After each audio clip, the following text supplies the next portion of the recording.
Welcome, here I've got Doogee S60 and I'm gonna show you how to change photo size in the camera app at this device.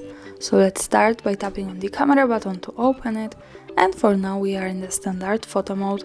From here let's go to the left corner to this button. When we tap on it we can open the advanced camera settings, and here we have picture size option, so let's pick it. And now we can manage the quality of the picture in megapixels connected with aspect ratio and the size of the photo, so you can pick here whatever you need. Now let me focus on aspect ratio. We have here two ratios, 16:9 and 4:3. I want to focus on this because this is the difference we can see by our eyes, so let me stay on 16:9 now. And in the camera preview we can see that this is kind of full one, aspect ratio full camera frame.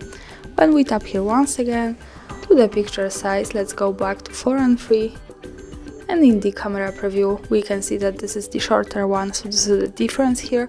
And of course I suggest you to keep these ratios on the best possible quality, so 21 megapixels to 16:9 and also 21 megapixels to 4:3, but of course you can pick the lower one as you need.